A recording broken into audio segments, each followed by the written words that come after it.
தேவர் films அப்படின்ற திரைப்பட தயாரிப்பு நிறுவனத்தை வச்சிருந்தவர் தான் சின்னப்ப தேவர். இவரும் எம்ஜிஆரும் நெருக்கமான நண்பர்கள்.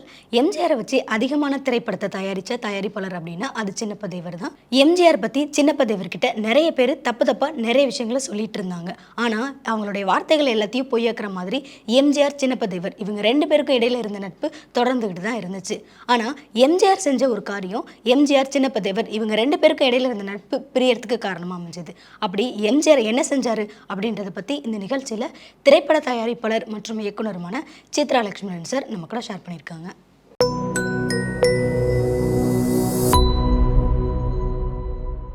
பொன்மன செம்மல் எம்ஜிஆரை வைத்து மிக அதிகமான திரைப்படங்களை தயாரித்தவர் செம்மம்மே சின்னப்ப தேவர் என்பது எல்லோரும் அறிந்த ஒரு செய்தி. சினிமா உலகில் ஆரம்ப கட்டங்களிலே மிகவும் நெருக்கமான நண்பர்களாக இருந்தவர்கள் அவர்கள். ஒரு காலகட்டத்தில் சின்னப்ப தேவரை என்னுடைய உடன்பிறவா சகோதரனாகவே நான் ஏற்றுக்கொண்டேன் என்று பல பத்திரிகை பேட்டிகளிலே எம்ஜிஆர் குறிப்பிட்டிருக்கிறார். எம்ஜிஆர் இந்த திரையுலகிலே வளர்ந்த காலகட்டத்திலே தன்னுடைய எல்லா திரைப்படங்களிலும் சின்னப்ப தேவருக்கு ஏதாவது ஒரு வாய்ப்பு இருக்குமாறு பார்த்து கொண்டார். அப்படி பல திரைப்படங்கள் நடிக்க வாய்ப்பினை பெற்ற சின்னப்ப தேவருக்கு ஒரு காலகட்டத்திலே நாமும் சினிமா எடுக்க வேண்டும் என்ற ஆசை பிறந்தது. சின்னப்ப தேவரை பொறுத்த வரைக்கும் மருதமரம் முருகன்கிட்ட கேட்காம எந்த காரியத்தையும் செய்ய மாட்டார். அதனால் பட தயாரிப்பு நிறுவனத்தை தொடங்கலாமா வேண்டாமா என்பதை பற்றி முருகனிடம் பூ போட்டு கருத்து கேட்டார் அவர். முருகனிடமிருந்து அவருக்கு ஆதரவாக பதில் வந்தது. அதைத் தொடர்ந்து ஒளிப்பதிவாளர் விஜயன், கதாசிரியரான எஸ்.ஏ. நடராஜன் ஆகிய இருவரையும் இணைத்து கொண்டு ஃபார்வேர்ட் ஃபிலிம்ஸ் என்ற பெயரிலே ஒரு பட நிறுவனத்தை தொடங்கினார். அந்த நிறுவனத்தின் சார்பாக நல்ல தங்கை என்ற படத்தை எடுக்க முடிவு செய்தவர் தன்னுடைய தம்பியான திருமுகத்திடம் அந்த கதையை இயக்கும்படி கேட்டுக்கொண்டார். நீயே இந்த படத்தை டைரக்ட் பண்ணினா டைரக்டருக்கான செலவு மிச்சம், சீக்கிரமாக படத்தை எடுத்துடலாம் என்று தனது தம்பியிடம் சொன்னார். எம்ஜிஆர் கதாநாயகனாக அறிமுகமான ராஜகுமாரி திரைப்படத்திலே உதவி படத்தொகுப்பாளராக பணிபுரிந்தவர் சின்னப்ப தேவருடைய தம்பியான எம்.ஏ. திருமுகம் என்று ஏற்கனவே இந்த நிகழ்ச்சியில் நான் சொல்லியிருக்கேன். தன் தம்பியை எப்படியாவது டைரக்டர் ஆக்கி பார்த்துனோன்னு சின்னப்ப தேவருக்கு மிகுந்த ஆசை இருந்தது. ஆனால் தம்பி திருமுகத்துக்கோ அந்த நல்ல தங்கை கதை பிடிக்கல. கதை எனக்கு அவ்வளோவா பிடிக்கலன்னு என்று அவர் சொன்னதை தொடர்ந்து அந்த படத்தினுடைய பங்குதாரர்கள் ஒருவரான நடராஜனே அந்த படத்தை இயக்கினார். அந்த படம் வெளியான போது மிகப்பெரிய வெற்றியை அடையவில்லை.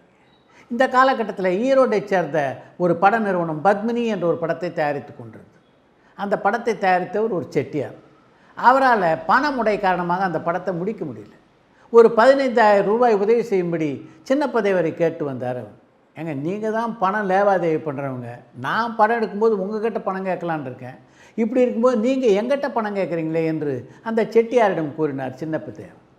சின்னப்ப தேவர் என்ன சொன்னால் அந்த படத்துக்கு பணம் கொடுப்பார் என்பது அந்த செட்டியாருக்கு மிக தெளிவாக தெரிஞ்சிருந்தது. உங்கள் படம்லாம் நான் பார்க்குறேன், இந்த அடியாள் வருஷத்துலாம் நல்லா நடிக்கிறீங்க, ஆனால் இந்த படத்தை பொறுத்த வரைக்கும் இதில் நிறைய வசனம் பேசி நடிக்கக்கூடிய பாத்திரம் இருக்குது, அதை நீங்கள் ஏற்று நடிக்கலாம், நீங்கள் இந்த படத்தில் நடிங்க, உங்களுக்கு ஒரு பெரிய வேஷம் தரேன், படம் முடிஞ்ச பிறகு உங்கள் பணத்தையும் நீங்கள் எடுத்துக்கொள்ளலாம் என்றார் அந்த செட்டியார். சினிமா நடிகர்களை பொறுத்த வரைக்கும் இந்த வசனம் பேசி நடிக்கிறதுன்றது இருக்கு பாருங்கள், அதன் பேரில் ஒரு மிகப்பெரிய ஆசை எல்லா வளர்ந்து வர நடிகருக்கு இருக்கும். சின்னப்ப தேவரும் அந்த வலையிலே விழுந்தார். அந்த படத்தில் நிறைய வசனம் பேசி நடிக்கின்ற காட்சிகள் சின்னப்ப தேவருக்கு இருந்தது. அது மாதிரி அவரும் நடித்தார். ஆனால் அந்த படம் வெற்றி பெற்றதா என்றால் இல்லை. அந்த படம் வெற்றி பெறவில்லை என்றாலும் சின்னப்ப தேவர் கொடுத்த 15,000 ரூபாய் பணத்தை மிகவும் நாணயமாக அவரிடம் திருப்பி கொடுத்தார் அந்த செட்டியார். சின்னப்ப தேவர் தயாரித்த முதல் படமும் வெற்றி படமாக அமையவில்லை. அவர் நிதி உதவி செய்த படமாவது வெற்றி பெற்றதா என்றால் அதுவும் இல்லை. ஆனாலும் சினிமா எடுக்கணுன்ற ஆசை மட்டும் சின்னப்ப தேவரிடமிருந்து விலகவே இல்லை. இந்த முறை நண்பர்கள் கூட்டு இல்லாமல் தானே தனியாக படம் எடுக்கலாம் என்று முடிவு செய்தார் அவர். ஆனால் அவருக்கு நிதி உதவி செய்யத்தான் யாரும் தயாராகவில்லை. அப்படிப்பட்ட ஒரு இக்கட்டான சூழ்நிலையில் சின்னப்ப தேவருடைய மாமியார் தன்னுடைய நகைகள் எல்லாவற்றையும் விட்ட பணம் கொடுத்தார். சின்னப்ப தேவரை பொறுத்த வரைக்கும் மருதமலை முருகனுக்கு அடுத்தபடியாக அவர் கும்பிட்ட தெய்வம்னா அது எம்ஜிஆர் தான். அதனால் இந்த முறை எம்ஜிஆரை வைத்து படம் எடுத்தால்தான் தான் தப்பிக்க முடியும் என்ற முடிவுக்கு வந்த சின்னப்ப தேவர் அடுத்தபடியாக எம்ஜிஆரை சந்திக்க சென்றார். தன் மனதுக்கு மிகவும் நெருக்கமான நண்பராக இருந்த சின்னப்ப தேவரை வழக்கம் போல உற்சாகமாக வரவேற்ற எம்ஜிஆர், என்ன பெரிய ஃபைனான்சியல் ரைட்டிங் போல் இருக்குது, இனிமேல் நான் படங்களில் நடிக்க கூப்பிட்டா வருவீங்களா என்று அவரை கிண்டல் செய்தார். எம்ஜிஆர் அப்படி கிண்டல் செய்த போது சின்னப்ப தேவர் அவருக்கு பதில் எதுவும் சொல்லலை. மிகுந்த தயக்கத்துடன் அங்கேயே நின்று கொண்டிருந்தார்.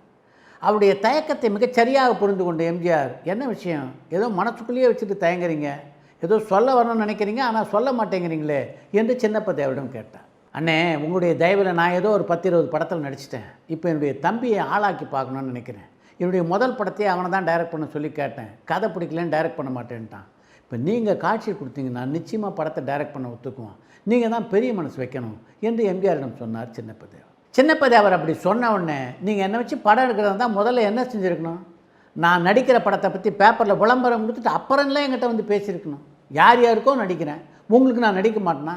நீங்கள் கிளம்புங்கண்ணே, உங்கள் படத்தில் நான் நிச்சயமாக நடிக்கிறேன் என்றார் எம்ஜிஆர். எம்ஜிஆர் அப்படி சொன்ன உடனே மிகுந்த மகிழ்ச்சியுடன் அங்கே இருந்து கிளம்பிய சின்னப்பதேவர் அடுத்தபடியாக ஏபி நாகராஜனை சந்தித்தார்.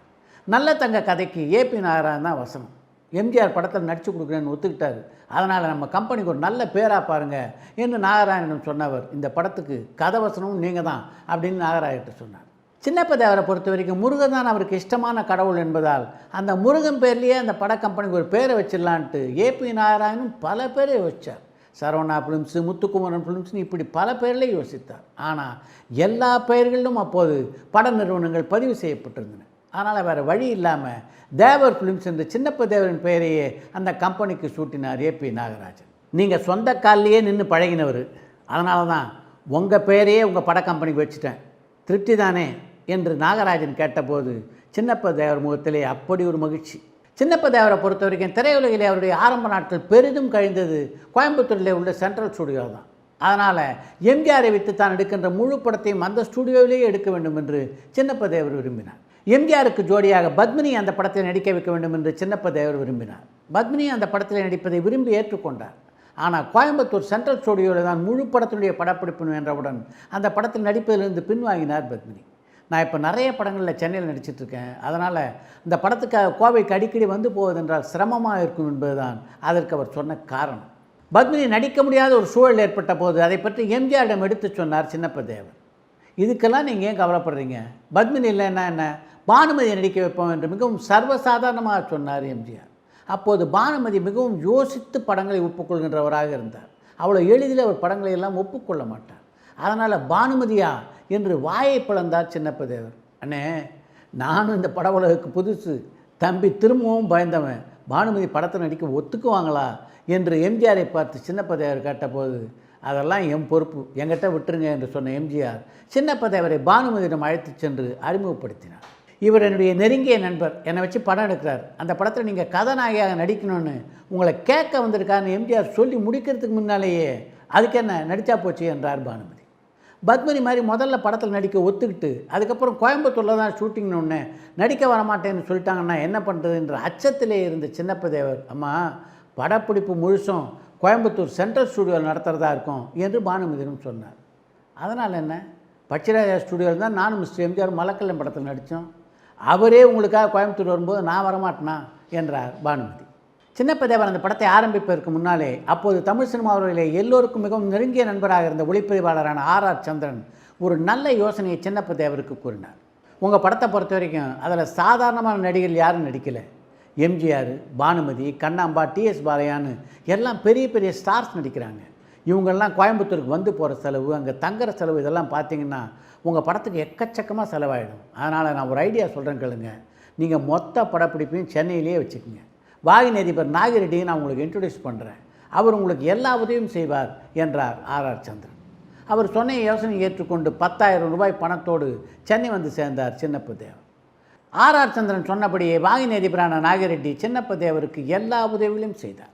படத்தை ஆரம்பித்துக்கு முன்னாடி தமிழ் சினிமா உலகிலே ஜாம்பவான்களாக இருந்த பல இயக்குநரிடம் தன்னுடைய தம்பி திருமுகத்தை அழைத்து சென்று அவர்கள் எல்லோருடைய ஆசைகளையும் அவருக்கு பெற்றுத்தந்து விட்டு அதற்கு பின்னரே படப்பிடிப்பை தொடங்கினார் சின்னப்பதேவர். தாய்க்கு பின் தரம் என்று பெயரிடப்பட்ட அந்த படத்துக்கு முதலிலே ஏபி நாகராஜன் தான் கதைவசனம் எழுதுவதாக இருந்தது. அதற்கு பின்னாலே ஒரு காலகட்டத்தில் அவர் அதிலிருந்து விலகிக் கொள்ள கண்ணதாசனை சந்தித்து அந்த படத்துக்கான வசனங்களை எழுதி தருமாறு கேட்டுக்கொண்டார் சின்னப்பதேவர். அவரும் ஒப்புக்கொண்டார்.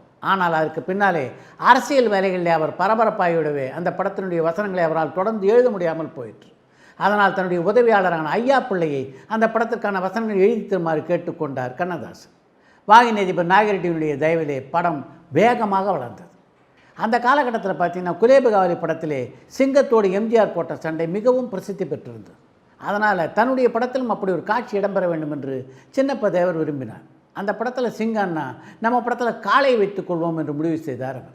அதற்காக ஒரு முரட்டு காளையை தேடி அலைந்தவர் இறுதியிலே பெரியகுளம் பக்கத்திலே எம்ஜிஆரோடு மோதுவதற்கு சரியான ஒரு காளையை தேர்ந்தெடுத்தார். அப்போதெல்லாம் எம்ஜிஆர் எதிர்த்து வதந்திகளை கிளப்பதற்கென்றே சில விஷமிகள் கூட்டம் இருந்தது. இந்த காளமாட்டை அடக்கிற காட்சிக்காக சின்னப்பதேவர் மிகப்பெரிய செட்டை போட்டு காத்து கொண்டிருந்த போது அந்த விஷமிகள் கூட்டம் சின்னப்பதேவரையும் சந்தித்தது. பார்த்துன்னு இது மாதிரி செட்டை போட சொல்லிட்டு வராமுட்டுறது தான் எம்ஜிஆர் வழக்கம், உங்களுக்கும் அப்படி பண்ண போகிறார் என்று சின்னப்பதேவருடைய மனதை கலைக்க அவர் முயற்சி செய்கிறார். அதன் காரணமாக ஏதோ ஒரு நாள் 2 நாள் எம்ஜிஆர் படப்பிடிப்புக்கு வரவில்லை என்றாலும் தன்னை எம்ஜிஆர் சோதித்து பார்க்கிறாரோ என்று சின்னப்பதேவர் கூட பயப்பட்டார். ஆனால் எம்ஜிஆர் சின்னப்பதேவருடைய எல்லா படப்பிடிப்புகளும் ஒழுங்காக கலந்து கொண்டு அந்த படத்தினுடைய படப்பிடிப்பை முடித்தார். இந்த படம் முடிஞ்ச உடனே வாகினி அதிபர் நாகிரெட்டியும் சக்கரபாணியும் அந்த படத்தை பார்த்தார்கள். எம்ஜிஆர், பானுமதி, கண்ணாம்பா, டிஎஸ் பாலையா என்று எல்லோரும் மிகச்சிறப்பாக அந்த படத்தை நடித்திருந்தனர். இதில் கண்ணாம்பா, பானுமதி ஆகிய இருவருக்கும் தெலுங்கிலும் மார்க்கெட் உண்டு என்பதால் அவர்கள் அந்த படத்தை வாங்கி கொண்டு ஒரு மிகப்பெரிய தொகையை சின்னப்பதேவருக்கு கொடுத்தார்கள். அந்த படத்தில் மட்டும் சுளையாக 30,000 ரூபாய் சின்னப்பதேவருக்கு லாபமாக கிடைத்தது. தாய்க்கு பந்தாரம் படத்தினுடைய உரிமையை வாங்கியிருந்த நாகிரெட்டியார் அதை தெலுங்கிலே மொழி மாற்றம் செய்து வெளியிட்டார். தன்னுடைய அனுமதி இல்லாமல் தன்னுடைய படம் மொழி மாற்றம் செய்யப்பட்டது தெரிந்தவுடன் எம்ஜிஆர் கோபத்தினுடைய உச்சிக்கு போனார். என்னுடைய அனுமதி இல்லாமல் என்னுடைய குரலை எப்படி டப் செய்யலாம் என்று கேட்டு சின்னப்பதேவருக்கு அவரிடமிருந்து ஒரு வக்கீல் நோட்டீஸ் பறந்தது. அந்த வக்கீல் நோட்டீஸ் எடுத்துக்கிட்டு பதறியபடி சின்னப்பதேவர் நாகிரெட்டியாரை போய் பார்த்தபோது அதை நிதானமாக படித்து பார்த்த நாகிரெட்டியார், நீங்கள் ஒன்றும் பயப்படாதீங்க, இந்த விஷயத்தை நாங்கள் பார்த்து கொள்கிறோம் என்று சின்னப்பதேவரிடம் கூறினார்.